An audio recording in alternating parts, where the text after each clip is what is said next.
type of fast that we do. And it's found in Isaiah 58. Isaiah 58. Now, in your bulletin, you have the sermon outline. I have put the passage on the back so you can actually take this passage with you instead of putting it on the PowerPoint. So you can actually take it with you. So let's read Isaiah 58. It's only 14 verses. It says, "Cry out, do not hold back. Lift up your voice like a trumpet. Declare to my people their transgression, to the house of Jacob their sins. Yet they seek me daily and delight to know my ways, as if there were a nation that did righteousness and did not forsake the judgment of their God. They ask of me righteous judgments. They delight to draw near to God." That's God speaking to the nation. This is the nation speaking back to God. "Why have we fasted and seen you not? Why have we humbled ourselves and you take no knowledge of it? Behold, in the day of," this is God speaking back to them. "Behold, in the day of your fast, you seek your own pleasure and oppress all your workers. Behold, you fast only to quarrel and to fight, and to hit with a wicked fist. Fasting like yours this day will not make your voice be heard on high. Is such the fast that I chose, a day for a person to humble himself? It is to bow down his head like a reed, and to spread sackcloth and ashes under him. Will you call this a fast, a day acceptable to the Lord? Is not this the fast that I chose? To loose the bonds of wickedness, to undo the straps of the yoke, to let the oppressed go free, and to break every yoke.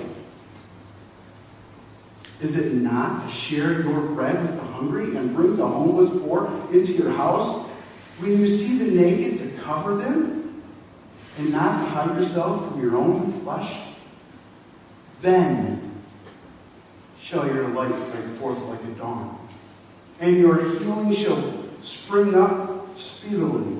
Your righteousness shall go before you, and the glory of the Lord shall be your rear guard. Then you shall call, and the Lord will answer. You shall cry, and he will say, Here I am. If you take away the yoke from your midst, the pointing of the finger and speaking wickedness, if you pour yourselves out for the hungry and satisfy the desire of the afflicted, then shall your light rise in the darkness and your gloom as the noonday. And the Lord will guide you continually and satisfy your desire in scorched places and make your bones strong. And you shall be like a watered garden, like a spring of water, whose waters do not fail. And your ancient ruins shall be rebuilt. You shall rise up to the foundations of many generations. You shall be called the repairer of the breach, the restorer of the streets to dwell in. If you turn your foot from the Sabbath, from doing your pleasure on my holy day, and call the day and call the Sabbath of delight and the holy day of the Lord honorable, if you honor it, not going your own ways or seeking your own pleasure or talking idly, then you shall take delight in the Lord, and I will make you ride on the heights of the earth. I will feed you with the heritage of Jacob your father, for the mouth of the Lord has spoken. There is a ton in there. And there's a lot of promises and a lot of encouragement that we can take. But I just want to put in context of why these words were spoken to the nation Judah. First is Isaiah. He's like the Shakespeare of the Old Testament. He's the main prophet of the Old Testament. Of all the prophets, Isaiah was the greatest. Isaiah, the book of Isaiah, is 66 chapters long, and it mirrors the 66 books of the Bible. Mirrors them identically. The first 39 chapters of the book of Isaiah mirror the Old Testament. And the themes of the Old Testament and the theme of the first 39 books or chapters of Isaiah is God's righteousness, His holiness, and His justice. And that's the theme of the first 39 chapters. The last 27 mirror the themes of the New Testament. And in there we find themes of God's glory, His compassion, and His undeserved favor on us. It is in the last 27 chapters where He starts talking about the promised Messiah or anointing one, or the person that's going to come through Judah to have salvation to the rest of the world. And He talks about the crucifixion, actually talks about the crucifixion in these chapters. And He talks about that this restoration, this salvation is from God and it's not from man. It's nothing that we can do to earn or anything like that for salvation. Salvation was God's idea, it's God's plan, and this is how He's going to do it. And that's all packed in the last 27 books. The amazing thing is, you as a whole, I look at this and it's so applicable to what we're going through as a nation and as a North American church. Because Isaiah has this message, and he does not separate church and state at all. He says, you know what? There is a political system, and there's a theology, a belief in God, and you know what? They're connected, and God is the king. No matter what happens, no matter what king we put in place, our human king, God is still sitting on the throne. No matter who we have in the White House, God is still on the throne of heaven. And we can take comfort in Him.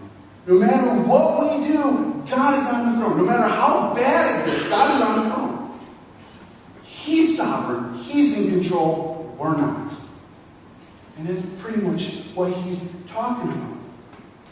And you see, Isaiah, he spreads this message, and you know what? It was completely rejected by the people that he was telling to. And he's sitting there saying, hey, you know, God demands that we have social and religious righteousness. And we practice it in humility and in faith. As we live life, we live it humbly, and we have faith in God. And the same is true for us today. And this message was completely rejected by Judah, which it was the nation that he was talking to.